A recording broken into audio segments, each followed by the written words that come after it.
I was 29 and miserable when a street photographer stopped me and asked to take my picture. He used an old Polaroid camera, waited for it to develop, then handed me the print. But it wasn't the photo he'd just taken. It showed me smiling, surrounded by familiar strangers, doing work I'd never created, in a place I'd never been. "This is you in 1 year," he said, "when you stop resisting." Before I could ask what he meant, he disappeared into the crowd. Before we dive in, have you ever made a choice that scared you but changed everything? Drop your answer in the comments below. And if you love stories about transformation and following intuition, please subscribe so you don't miss our next one. Now let me take you back to the day I met the photographer who showed me my future. I had a feeling I was living the wrong life. I worked as a data analyst for a pharmaceutical company in San Francisco. The job paid well, $75,000 a year, good benefits, the kind of corporate position my parents were proud to tell their friends about. I wore business casual clothes, sat in a cubicle under fluorescent lights, and spent 8 hours a day building spreadsheets and running statistical models for drug trial data. I was good at it. I was also dying inside. I'd graduated with a degree in graphic design 6 years ago, full of dreams about working for creative agencies, designing brand identities, making beautiful things that meant something. But the job market had been brutal. After 6 months of graduation and 50 rejections, I continued the data analyst job I had started midway through college to help pay for it. I said it was temporary, just until something better came along. 6 years later, I was still there. Still telling myself it was temporary, still spending my evenings too exhausted to work on my portfolio, too discouraged to apply for design jobs, too afraid to take the risk of leaving stability for uncertainty. Just climbing the corporate ladder I didn't remember wanting to climb in the first place. My relationship had ended 3 months ago. Lucas and I had been together for 2 years, and he'd been perfectly fine. That was the problem. Everything about my life was perfectly fine. Safe, stable, comfortable. There was no sparkle. I felt like I was sleepwalking through someone else's life, going through motions that made sense on paper but felt hollow in practice. On a Tuesday afternoon in November, I left work early. I'd finished my tasks, and the thought of sitting in that cubicle for another 2 hours was unbearable. I told my supervisor I had a dentist appointment and left. San Francisco was gray and drizzly. November weather. I walked without destination, just needing to be outside, to move, to feel like I was going somewhere even if I had no idea where that was. I ended up wandering past art galleries and boutiques I couldn't afford, watching people who seemed to have lives they'd chosen rather than lives they'd settled for. That's when I saw him. An elderly man, probably in his 70s, with white hair and a weathered face. He wore a brown cardigan and carried an old Polaroid camera, the kind from the 1980s that instantly printed photos. He was standing on a corner, occasionally approaching people and asking if he could photograph them. Most people said no and kept walking, but there was something about him, a gentleness, a lack of aggressive street performer energy that made him seem harmless. When he approached me, I almost said no, but something made me stop. "Excuse me," he said, his voice soft but clear. "May I take your photograph?" "Why?" He smiled. "Because you look like someone who needs to see something." It was a strange answer, but I was feeling strange myself, disconnected and aimless and willing to do anything that wasn't sitting in my apartment alone.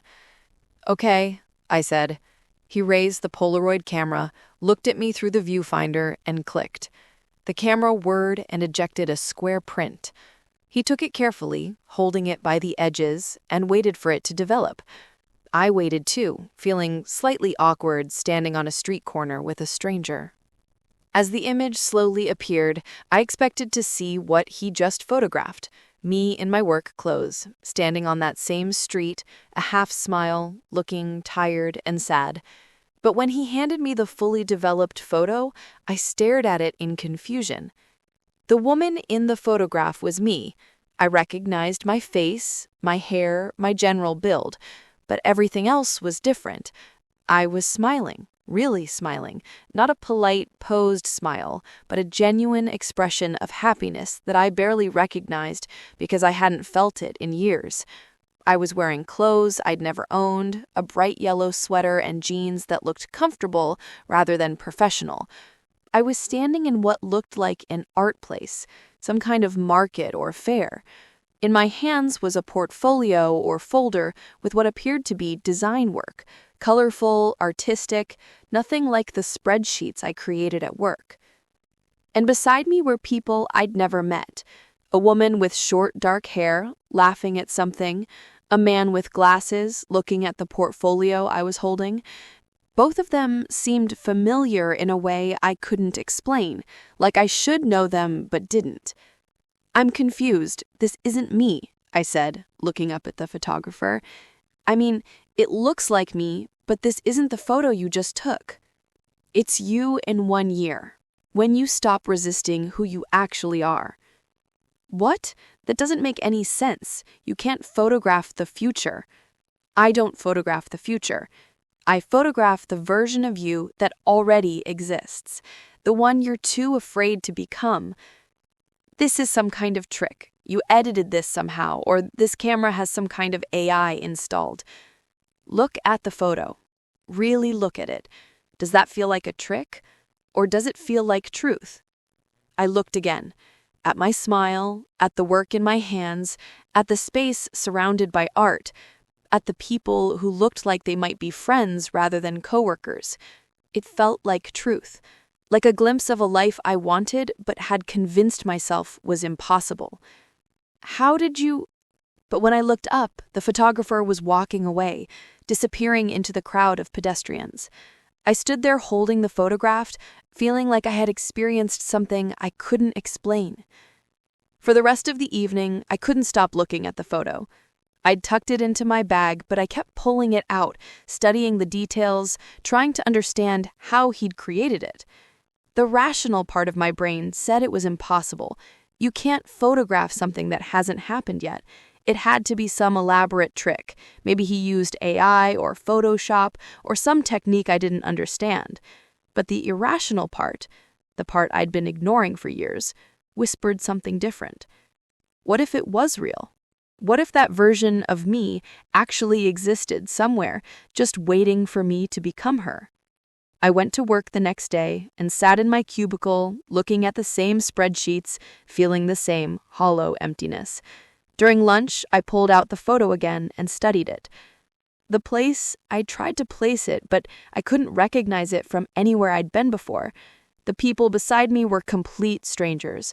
The work I was holding was too blurry to make out details, but I could see colors and shapes that suggested design work, not data analysis.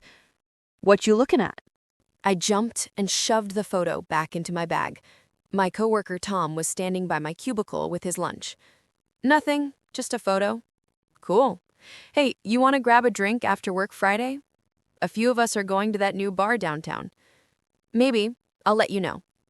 Tom walked away, and I felt a wave of sadness. I had tried going out with coworkers a few times before, but each time I felt worse than if I hadn't gone. I seemed to have nothing in common with them. I didn't understand their dreams and lifestyles, and they didn't understand mine. I just couldn't connect. This was my life. Polite conversations with coworkers I didn't really know. Maybe drinks on Friday that would be fine but forgettable. Weekends spent recovering from the week, too tired to do anything meaningful. The woman in the photograph looked like she was living. Not just surviving, but actually living. I wanted to be her so badly it hurt. That evening, instead of going straight home, I did something unusual. I went for a walk in a neighborhood I'd never explored before. Just following an impulse, seeing where it led. I found myself in a part of San Francisco I rarely visited, full of small art galleries and independent shops.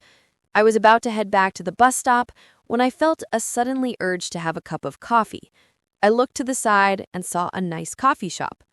I stood outside for a long moment, staring through the windows. People were working inside on laptops, sketching in notebooks, having animated conversations. Something turned in my stomach, but I pushed to open the door anyway.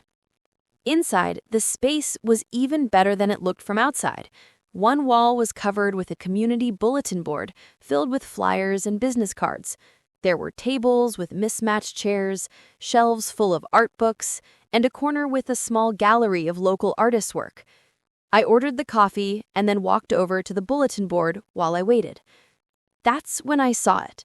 A small, handwritten index card pinned among the other flyers. Seeking freelance graphic designer for small business branding project. Flexible hours, creative freedom. Contact Grace Murphy. My breath caught. Freelance graphic design. The work I'd dreamed about doing but had been too scared to pursue. I took a photo of the card with my phone, my heart pounding. This was crazy. I had a stable job. I had no freelance experience. I didn't have a portfolio ready. There were 1,000 logical reasons not to call this number. But the woman in the photograph, the version of me 1 year from now, she looked like someone who took chances, who followed opportunities, who didn't let fear make all her decisions. I finished my coffee and left, the card saved in my phone, the photograph in my bag, feeling heavier than it should. Over the next few weeks, I kept noticing things, small synchronicities that might have been coincidences, but felt like something more. I'd be thinking about the photograph, about the creative life it showed, and then I'd see a flyer for a design workshop, or overhear someone talking about freelance work, or walk past a gallery showing exactly the kind of work I'd always wanted to create. But only when I was following impulses, only when I was doing things that didn't make logical sense. Taking different routes home, going to events alone, saying yes to invitations I'd normally decline. When I stuck to my routine, work, home, sleep, repeat, nothing happened. Life stayed flat and gray and unchanging. I started to understand something. The photograph wasn't showing me an inevitable future. It was showing me a possible future, one that would only happen if I made different choices. 6 weeks after meeting the photographer, I was lying in bed on a Sunday morning, staring at the photograph for probably the 100th time, when I realized something that made me sit up abruptly. I'd been so focused on the details of the photo that I had missed the obvious question. What was the version of me in that photo doing differently? What choices was she making that I wasn't? She was doing creative work, which meant she'd left data analysis. She was surrounded by people who looked like friends, which meant she'd been brave enough to make new connections. She was in a creative workspace, which meant she'd found or created community around her real interests. She looked happy, which meant she'd chosen courage over comfort. Every single thing in that photograph required me to do something scary, to leave stability, to risk failure, to show up as myself rather than as the version I thought I should be. The photograph wasn't magic. It was a mirror showing me what I was capable of if I stopped being so afraid. I pulled out my phone and looked at the photo I'd taken of Grace Murphy's card 6 weeks ago. I'd looked at it probably 50 times, but never called, because calling meant admitting I wanted something different. Calling meant taking the first step toward a life that wasn't guaranteed to work out. Before I could talk myself out of it, I sent an email. Hi, Grace. I saw your posting at Inkwell Coffee about needing a graphic designer. I'd love to talk about the project. I'm currently working in a corporate job, but I'm looking to transition back into design. I know my portfolio needs updating, but I'm passionate about branding and would love the opportunity to work on something creative. Mara Bernard. I hit send and immediately wanted to take it back, but it was done. Grace replied 2 hours later. Hi, Mara. I'd love to chat. Can you meet for coffee this week? My first instinct was to say no, to make an excuse, to protect myself from potential rejection or failure. But the woman in the photograph, she wouldn't say no. Yes, I typed back. I can meet Thursday after work. I met Grace at Inkwell Coffee on Thursday evening. She was in her early 30s, with short dark hair and an easy smile, and she ran a small, sustainable clothing company that needed help with branding and marketing materials. "I can't pay much for this first project," she admitted. "My budget is pretty limited. But if we work well together, I'd love to have an ongoing relationship with a designer. And I can offer you complete creative freedom. I trust people who know what they're doing." Complete creative freedom. I'd forgotten what that felt like. "I'd love to work with you," I said. We shook hands, and as Grace was leaving, a man walked in. Tall, with glasses, holding a battered notebook. He ordered coffee, then sat at a nearby table and started sketching. Grace noticed me looking at him. "That's Jake. He's here all the time. Works on illustration projects. Really talented. You should introduce yourself. He knows everyone in the local creative scene." I normally wouldn't have. I would have finished my coffee and left, too shy to approach a stranger. But the woman in the photograph, she looked like someone who made connections, who put herself out there. "Hi," I said, walking over to Jake's table. "Sorry to interrupt. I'm Mara. Grace just mentioned you're an illustrator?" He looked up and smiled. "Jake, yeah, freelance illustration mostly. You too?" "I'm a graphic designer.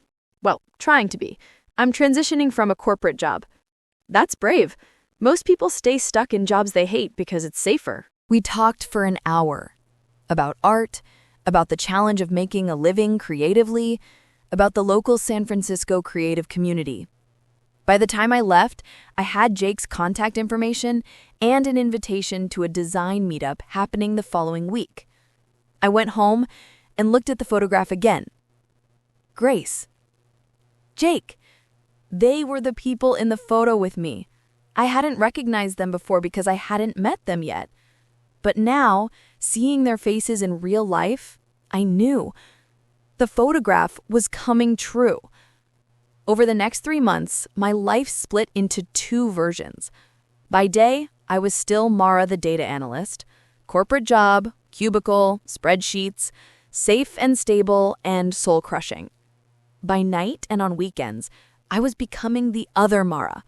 I worked on Grace's branding project, I attended the design meetup and met more people like Jake, creatives who were building careers on their own terms. I updated my portfolio.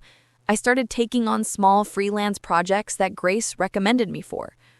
I was exhausted, working essentially 2 jobs, but I was also alive in a way I hadn't been in years. Then came the test. 4 months after meeting the photographer, my company offered me a promotion. Senior data analyst, $95,000 a year, but with a 3-year contract commitment. It was a golden handcuff. More money, more responsibility, and a guarantee that I'd be stuck doing work I hated for at least 3 more years. "You should take it," my mother said when I told her about the offer. "That's an incredible salary, Mara. You'd be crazy to turn that down." "But I've been doing freelance design work. I'm finally enjoying—" "Hobbies are nice, honey, but you need stability. You need to think about your future, retirement, buying a house, building a real career." My father agreed. So did my friends who worked corporate jobs. Everyone with a logical, reasonable perspective said the same thing. Take the promotion, secure your future, stop chasing creative dreams that probably won't pay the bills. I had 1 week to decide. I spent that week looking at the photograph constantly. The version of me in it looked happy. Not rich, not particularly successful by conventional standards, but genuinely happy, doing work she loved, surrounded by people who got her. The promotion would make that version of me impossible. I couldn't work 60-hour weeks as a senior analyst and still have time for creative work. The 3-year contract would lock me in place while that possible future faded away. On Friday morning, I walked into my supervisor's office and declined the promotion. I'm actually giving notice. I've decided to pursue graphic design full-time. My supervisor looked stunned. "Mara, are you sure? This is a huge opportunity you're turning down." "I know, but it's not the right opportunity for me. I left the office feeling terrified and exhilarated. I'd just walked away from stability, from the life my parents wanted for me, from everything that made logical sense. But I had also just chosen the version of me in the photograph. The next 6 months were hard. Freelance income was unpredictable. I had to move to a smaller, cheaper apartment. I worked constantly, building my client base, networking, learning to run a small business. There were moments I wondered if I'd made a terrible mistake. But I was happy. Really, truly happy for the first time in years. Jake introduced me to other clients. I started getting steady work, not corporate salary money, but enough to live on. Grace's sustainable clothing company had grown significantly, and I became her primary designer. The branding work I'd done had helped her land several major retail partnerships, and she was expanding her product line. One afternoon, she invited me to her studio to see the new collection before it launched. "I have something for you," she said, pulling out a bright yellow cardigan from a rack. "This is from the new line. I designed it thinking of you. It's called Courage Yellow. I want you to have the first one." I held up the sweater. It was beautiful, soft, well-made. "Grace, I can't accept this. You helped build this company. Your branding work is the reason we're expanding. This isn't charity. It's celebration. We did this together." I tried it on. It fit perfectly. And standing there in Grace's studio, wearing bright yellow instead of corporate gray, I felt like myself. "Thank you," I said, and hugged her. One Saturday, about 11 months after meeting the photographer, Grace texted me, "There's an art market tomorrow. Want to check it out? Jake's going too." I almost said no. I had work to do, a deadline approaching. But something made me say yes. The next morning, I met Grace and Jake at the art market. I was wearing the yellow cardigan Grace had given me. We wandered through stalls of handmade jewelry and paintings, drinking overpriced coffee, laughing at inside jokes that had developed over months of friendship. At one point, we stopped at a booth selling vintage books. I was holding my portfolio. I'd been showing them some new work I'd done. Jake said something that made us all laugh, and Grace pulled out her phone to take a picture.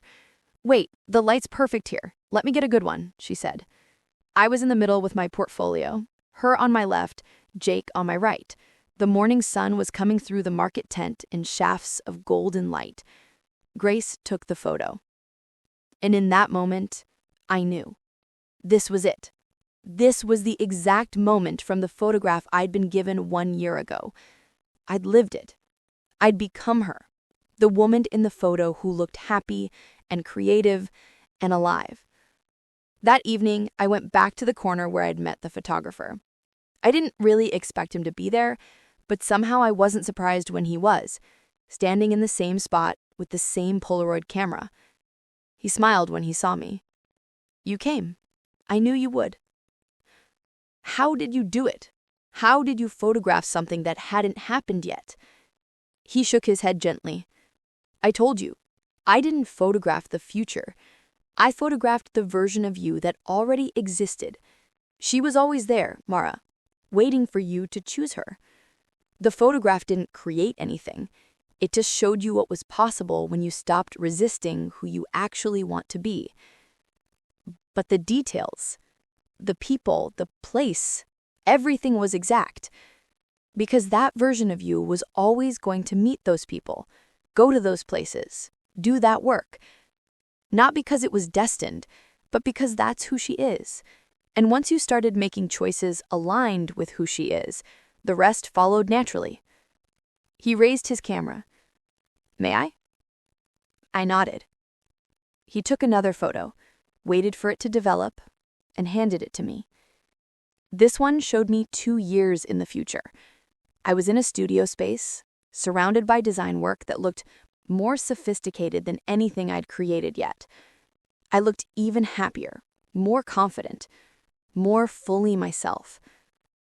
"For when you forget," he said, "that you're always becoming the person you choose to be." I took the photo, tucked it carefully into my bag next to the first one. "Thank you for showing me what was possible." You showed yourself. I just held up the mirror."